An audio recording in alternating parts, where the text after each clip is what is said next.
सगी सौतेली बेटी के पहले बच्चे के लिए माँ लाई कपड़े और खिलौने। शारदा अपने घर में बैठी होती है, तभी दरवाजे से खटखटाने की आवाज आती है। अरे इतनी सुबह सुबह कौन आ गया? शारदा दरवाजा खोलने जाती है और सामने उसकी सगी और सौतेली बेटी अपनी सास के साथ खड़ी होती है। अरे आप लोग यहाँ? हाँ वो क्या है ना, हम यहाँ खास काम से आए हैं। आप हमें बाहर ही खड़ा रखने वाली हैं, अंदर नहीं आने को कहेंगी? अरे हाँ आओ ना अंदर। शारदा सबको घर में लेकर जाती है, अपनी सगी बेटी और उसकी सास को सोफे पर बैठाती है। आप लोग यहाँ सोफे पर बैठो और नीतू तू अपनी सास के साथ नीचे चटाई पर बैठ जा, मैं अभी चटाई बिछा देती हूँ। शारदा चटाई बिछाकर किचन में जाती है। नीतू भी अपनी माँ के पीछे जाती है। माँ ये क्या किया आपने? अरे आपकी दोनों समधन घर पर आई हैं, एक समधन को ऊपर सोफे पर बैठा रही है और दूसरी को नीचे जमीन पर। ये क्या अच्छा लगता है? देख मैं तेरी कोई सगी माँ तो नहीं हूँ जो इतनी खातिरदारी करूंगी। जितना मुझसे हो पाता है, जितना मैं कर पाती हूँ, मैं उतना ही तो करूंगी ना। माँ लेकिन ये तो गलत है ना। अरे मुझे नीचे भले ही बिठा दो, लेकिन कम से कम मेरी सास की तो पूरी इज्जत करो ना, ऐसे अच्छा नहीं लगता। नहीं मुझसे नहीं हो पाएगा। देख जैसे इज्जत की तू बात कर रही है वो तो दे नहीं पाऊंगी, लेकिन अगर जितनी दे रही हूँ वो भी तुझे रास नहीं आ रही है तो बाहर जा सकती है। अपनी माँ की बातें सुनकर नीतू को काफी बुरा लगता है। वो बाहर सबके साथ आकर बैठ जाती है। तभी शारदा रसोई से काजू बादाम लेकर आती है और साथ ही बासी बचा हुआ खाना। स्नेहा बेटी ये ले काजू बादाम अपनी सास के लिए, और नीतू ये तुम लोग खा लो। माँ मेरे साथ तो भेदभाव करती ही थी, लेकिन मेरी सास के साथ भी भेदभाव कर रही है। मेरी सास को कितना बुरा लग रहा होगा। अरे आप लोगों ने बताया नहीं कि आप लोग यहाँ क्यों आए हैं? किसी खास काम से आए हो? अरे हम यहाँ इसलिए आए हैं क्योंकि मेरे और सुमन के घर में आपकी दोनों बेटियों के पहले बच्चे का नामकरण है, वो भी एक ही दिन। इसीलिए हम दोनों यहाँ आपको निमंत्रण देने आए हैं। ये तो बहुत ही खुशी की बात है। अरे मैं तो जरूर आऊंगी। आपका आना बनता भी है। अरे आखिर नानी हो आप, देखिए हमें कुछ भी नहीं सुनना। अब 2 दिन पहले से ही आ जाना आप। और हाँ किसी भी चीज की चिंता मत करना कि बेटी के ससुराल में कैसे रहोगी। अरे बेटी का ससुराल नहीं है, आपका भी घर है वो, तो इसीलिए बेझिझक होकर आना। जी ठीक है, मैं तो वैसे ही बहुत खुश हूँ। कुछ देर बाद सब लोग चले जाते हैं। शारदा भी अब अलमारी से पैसे निकालती है और गिनने लगती है। काफी सारे पैसे हैं। मैं अपनी सगी बेटी के पहले बच्चे के लिए बहुत सारी शॉपिंग करूंगी, उसको बहुत सारे नए नए तरह के खिलौने दिलाऊंगी। शारदा कुछ दिनों बाद अपनी दोनों बेटियों को अपने घर बुलाती है। चलो अच्छा है तुम दोनों आ गई। नीतू तू घर संभाल लियो, तुझे पता ही है मेरी कमर में कितना दर्द रहता है। माँ आप चिंता मत करो, मैं आ गई हूँ ना। जितने भी दिन यहाँ हूँ आपको कोई भी दर्द परेशानी नहीं होगी। माँ मैं बहुत थक गई हूँ, मैं जा रही हूँ कमरे में। ठीक है। ऐसे ही कई दिन निकल जाते हैं। शारदा स्नेहा के पास जाती है। स्नेहा चल आज मार्केट चलते हैं, मुझे मुन्ना के लिए बहुत सारे कपड़े लेने हैं। ठीक है माँ। शारदा स्नेहा के साथ बाजार जाती है और अपने सगे नाती के लिए काफी सारे कपड़े लेती है। सारे कपड़े लेने के बाद जब वो घर आती है तो नीतू इतने सारे कपड़े देखकर खुश हो जाती है। माँ आप इतने सारे कपड़े लेकर आई हैं, इसमें से मेरे बच्चे के लिए कौन कौन से हैं? अरे ये सब तो मैं स्नेहा के बच्चे के लिए लाई हूँ। अब से 5 साल तक इसको जो भी कपड़े लगेंगे वो इनमें से ही पहनाएगी। माँ और मेरे बच्चे के लिए आप कुछ भी नहीं लाई? अरे अभी इतनी जल्दी क्या है, जब नामकरण में आऊंगी तब ले आऊंगी ना। अभी सब कुछ कर लूं, हद होती है। कोई बात नहीं माँ, आप मेरे बच्चे को अपना आशीर्वाद दे दो, वो भी बहुत होगा। माँ सारे कपड़ों की पैकिंग बहुत अच्छे से करना, ठीक है? क्योंकि कुछ कपड़े तो ऐसे ही रखे जाएंगे काफी समय तक, जो भी छोटे कपड़े वही इस्तेमाल होंगे। तो चिंता मत कर, वो सब मैं देख लूंगी। अगले दिन शारदा वापस से स्नेहा के साथ मार्केट जाती है और ढेर सारे खिलौने लेकर घर आती है। ये देख सारे खिलौने मेरे मुन्ना के लिए, गाड़ी भी है बड़ी वाली। माँ आज भी आप मेरे बच्चे के लिए कुछ भी नहीं लाई क्या? तेरा आजकल मुंह ज्यादा ही नहीं खुलने लगा है? अरे पहले मैं अपने सगे नाती के लिए चीज देखूंगी या पहले तेरे लिए ही देख लूं? लेकिन माँ आप जब नामकरण के लिए आओगी तो मेरे बच्चे के लिए भी तो कुछ लेकर आओगी ना? हाँ तो नामकरण का दिन आज थोड़ी ना है, जब नामकरण होगा तब ले आऊंगी।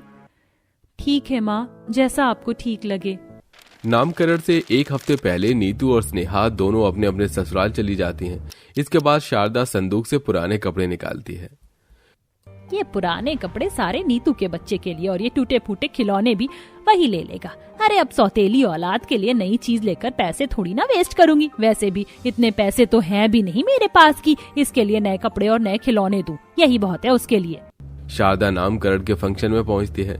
शारदा की सगी सौतेली दोनों बेटियों का ससुराल आस पड़ोस में ही होता है, इसीलिए मोहल्ले में फंक्शन होता है, जिसे देखकर शारदा हैरान हो जाती है।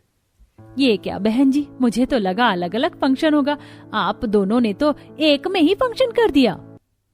अरे एक ही है, सही है, वैसे भी हम पड़ोसी हैं और एक तरह से हम रिश्तेदार भी तो है ना। हम दोनों पड़ोसी में इतनी अच्छी बनती है, इसीलिए हमने एक में ही फंक्शन कर दिया। आपको भी अपनी दोनों बेटियों के घर पर जाने की ज्यादा तकलीफ उठानी नहीं पड़ेगी, आप अच्छे से एंजॉय कर पाओगी। क्या सोचा था मैंने, अब सबके सामने अपनी सगी और सौतेली बेटी को अलग अलग उनके पहले बच्चे के लिए तोहफे दूंगी तो लोग बातें करेंगे। मुझे क्या बातें बनाते रहें। अरे अब लोगों की वजह से क्या मैं अपनी सगी बेटी के बच्चे को अच्छे तोहफे भी ना दूं? अरे क्या हुआ बहन जी, आप चुप क्यों हो गई? नहीं, मैं तो फंक्शन की तैयारी देखकर चुप हो गई। काफी अच्छी तैयारी की गई है। आसपास के सब लोग भी आ जाते हैं। अरे सबसे पहले अपने नातियों को तोहफा देने का हक तो बस नानी का होता है ना? नानी भी तो अपने दोनों नातियों के लिए काफी सारे तोहफे लाई हैं। और नहीं तो क्या बहन जी, आप ही सबसे पहले अपने नाती को तिलक लगाइए और जो भी आप अपने नाती के लिए लाई हैं वो दीजिए। शारदा ठीक है। शारदा काफी सारे नए नए कपड़े ले जाकर स्नेहा के पहले बच्चे को देती है और वहीं पुराने कपड़े नीतू के बच्चे को देती है। ये क्या? अरे आप तो अपनी सगी और सौतेली बेटी में इतना भेदभाव कर रही हैं। अपनी सगी बेटी के पहले बच्चे के लिए सारे नए कपड़े लाई हैं और सौतेली बेटी के बच्चे के लिए पुराने कपड़े।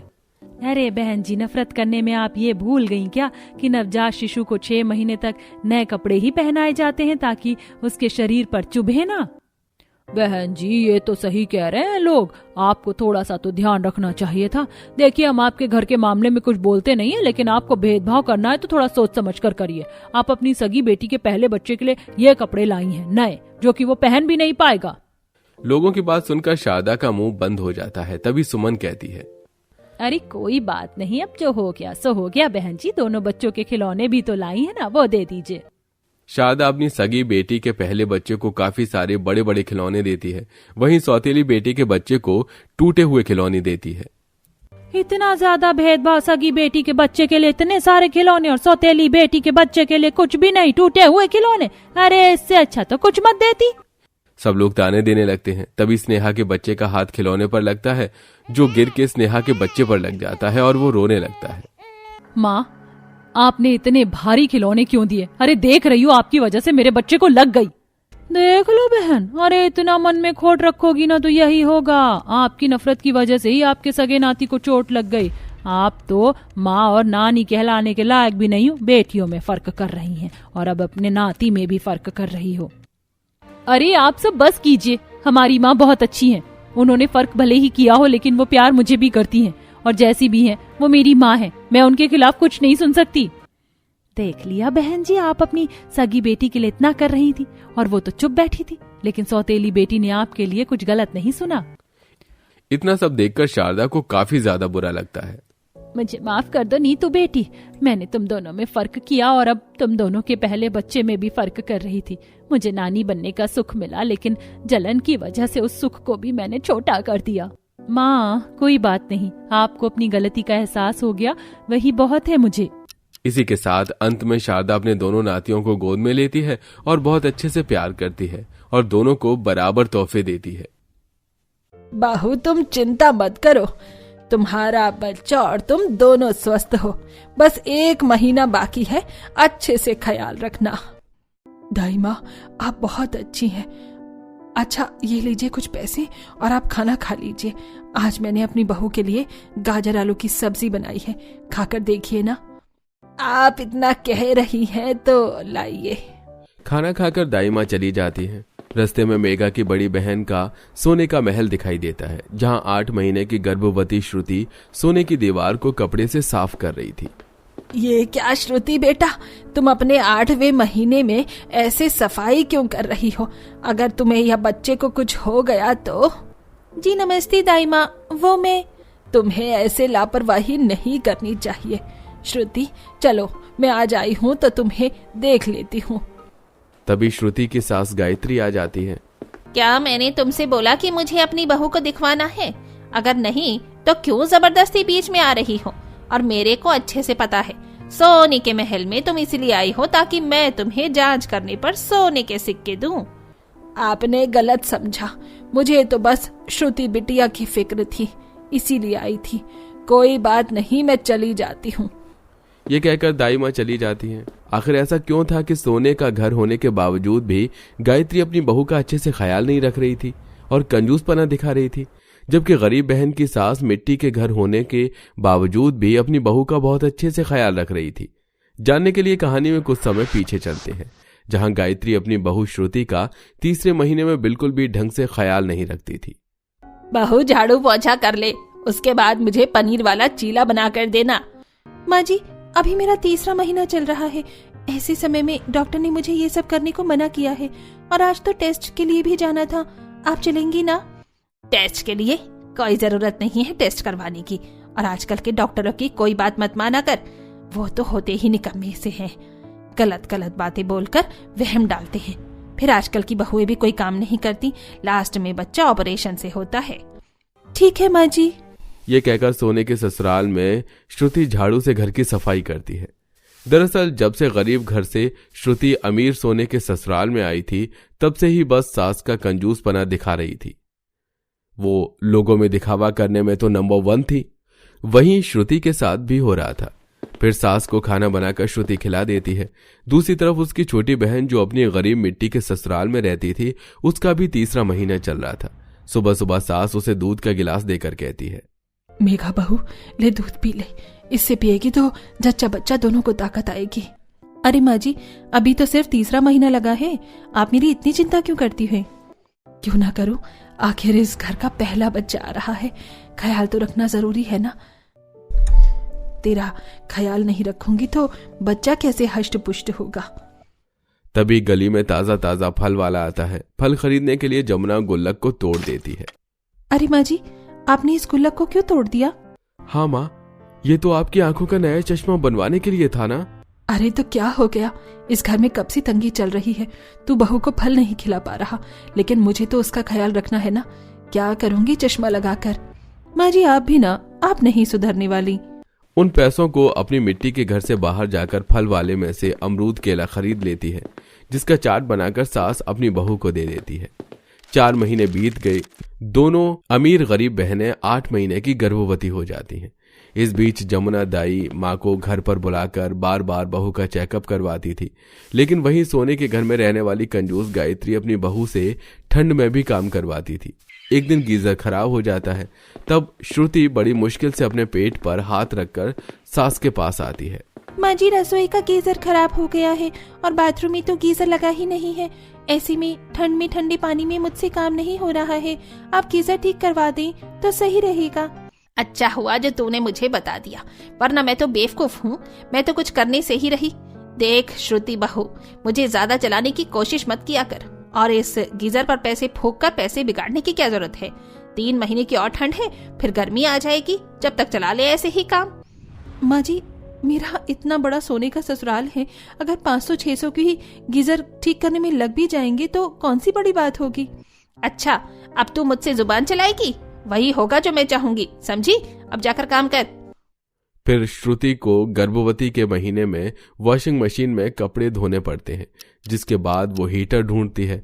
हीटर न मिलने पर वो सास से पूछती है। इतने में उसे गायत्री हीटर इस्तेमाल करती हुई नजर आती है। माँ जी को देखकर साफ पता चल रहा है कि उनसे मांगूंगी तो बहाना लगाकर इसके लिए भी मना कर देंगी कि बच्चे के लिए हीटर सही नहीं है। इन्हें तो इस घर में पहले बच्चे के आने की कोई खुशी ही नहीं है, चाहे मुझे कुछ भी हो। जब शादी करके सोने के घर में आई थी तो बहुत खुश थी कि सोने के ससुराल में खुश रहूंगी, लेकिन मुझसे ज्यादा बदकिस्मत इंसान कोई नहीं होगा। श्रुति अपनी सास से कुछ खाने के लिए भी मांगती थी तो गायत्री 1 पैसा खर्च नहीं करती थी। वहीं गरीब बहन की सास उसे किसी भी तरीके से उसका पसंदीदा खाना बनाकर उसे खिलाती थी। घर की मिट्टी झड़ रही थी, तभी सास और बहू दोबारा से मिट्टी और गोबर से लीप कर अपने घर को ठीक कर देते हैं, जिससे बहू को भी घर में ठंड न लगे। जमुना उसके पास ठंड लगने पर आग भी जला दिया करती थी। वहीं कुछ दिनों बाद गायत्री की सहेलियां उसके घर आती हैं। उनके सामने वो अपनी बहू का ख्याल रखने का नाटक करने लगती हैं। माँ जी लीजिए, मैंने आप और आपकी सहेलियों के लिए पनीर टिक्का बनाया है और गाजर का हलवा भी। अरे श्रुति बहू, मैंने तुझे कितना मना किया था, फिर भी तू अपने 8वें महीने में रसोई में काम करना नहीं छोड़ रही। अच्छा, किस्मत बदल गई श्रुति की तो, सास भी ख्याल रख रही है। और उसे सोने का ससुराल भी मिल गया। किस्मत हो तो श्रुति बिल्कुल तुम्हारे जैसी हो। अपने पहले बच्चे के होने पर बढ़िया सी पार्टी करना। मैं कितनी परेशान हूँ ये सिर्फ मुझे पता है, और माँ जी तो दिखावा करने का कोई मौका नहीं छोड़ती। असल में कितनी कंजूस है ये कोई मुझसे पूछे। ऐसे ही गायत्री दूसरों के सामने अपनी बहू का ख्याल रखने का नाटक करती है और एक दिन उसे सोने की दीवार साफ करवाती है। जब उसे ये करता देख दाई माँ देख लेती है तो उसको फटकार के भेज देती है। इतने में ही श्रुति के पेट में दर्द हो जाता है, जहां वो उसे अस्पताल ले जाने को कहती है। कैसी सास हो तुम, तुम्हारी बहू की डिलीवरी होने वाली है और तुम कंजूसी के साथ उसे अस्पताल जाने से मना कर रही हो। हाँ कर रही हूँ, अब तुम ही बहू की डिलीवरी कर दो। और हाँ, मैं ज्यादा पैसे नहीं देने वाली, समझी? जल्दी अंदर आओ। माँ जी। तभी दाई माँ श्रुति की डिलीवरी करवा देती है और बच्चे को सास के हाथ में थमा देती है। ये लीजिए, बच्चा ठीक है लेकिन कमजोर भी है। इतना तो मुझे पता है कि आपने श्रुति से बहुत काम करवाया है, वरना आज उसकी हालत ये नहीं होती। डॉक्टर भी हाथ खड़ा कर लेते, ऐसी स्थिति बना दी थी आपने अपनी बहू की। ये पैसे पकड़ो और मुझे ज्ञान देने की जगह यहाँ से जाओ, अब तुम्हारा काम खत्म। दाई माँ कम पैसे लेकर वहां से अपने घर चली जाती है। अगले दिन किन्नर लोग श्रुति के पहले बच्चे की बधाई लेने आते हैं और उन्हें भी गायत्री सुना देती है। तुमको किसने बताया यहाँ मेरी बहू का पहला बच्चा हुआ है? देखो, मैं तुम्हें पैसे नहीं देने वाली। तुम लोग बहुत कंजूस हो, दूसरे के घर जाकर हाय देते हो फिर पैसे ऐंठते हो। हाय हाय, सोने का घर है, बहू का घर में पहला बच्चा आया है और देखो सास कितनी कंजूस है। हम तो बस बच्चे को आशीर्वाद देने आए थे, हमें तो फूटी कौड़ी भी नहीं चाहिए। चलो सखियों, बच्ची तुम्हारा बच्चा हमेशा खुश रहे, खूब पढ़े लिखे। सास का मुंह बन जाता है और सभी किन्नरें चली जाती हैं। कुछ दिन बाद ही गरीब बहन की भी डिलीवरी हो जाती है। तभी दाई माँ श्रुति की सास की सारी हरकत बता देती है। ये सुन मेघा को गुस्सा आता है और वो अपनी बच्ची और सास दाई माँ के साथ सोने के ससुराल पहुंचती है। श्रुति दीदी, मैं जानती हूँ तुम ठीक नहीं हो। इतने समय में एक बार तो मुझसे कहती, हमारा घर ज्यादा दूर थोड़ी था। ओ गरीब मिट्टी के घर की गरीब बहन आई है अमीर बहन से मिलने। आंटी जी, आपसे तो मुझे इस चीज की उम्मीद ही नहीं थी कि आप मेरी बहन के साथ उसके गर्भवती के समय में ऐसा करेंगी। आखिर ये उसका पहला बच्चा है, अपनी पोते की खुशी के लिए ही उसका ख्याल रख लेती। सच में आप जैसी सास भगवान किसी को ना दे। यही बात मैंने इनको समझाई थी। आपको पता है, मिट्टी के ससुराल में रहकर भी जमुना ने मेघा का कितना ख्याल रखा है। कुछ ना होते हुए भी बच्ची और उसकी माँ की सारी जरूरत को पूरा किया है, मुझसे जांच करवाया है। अरे अगर ऐसा सोना ऐसे समय में भी काम नहीं आ सकता तो लानत है ऐसे सोने पर। हाँ माँ, आपने अच्छा नहीं किया मेरी पत्नी को, मैंने आपके भरोसे छोड़ा था। इससे अच्छा तो मैं बाहर काम करने जाता ही नहीं। ये सब सुन गायत्री को अपनी गलती का एहसास होता है और उसके बाद से वो अपनी बहू के पहले बच्चे का बहुत अच्छे से ख्याल रखती है और उसकी मालिश भी करती है। वहीं दूसरी तरफ जमुना भी अपने पोते को बड़े प्यार से रखती है।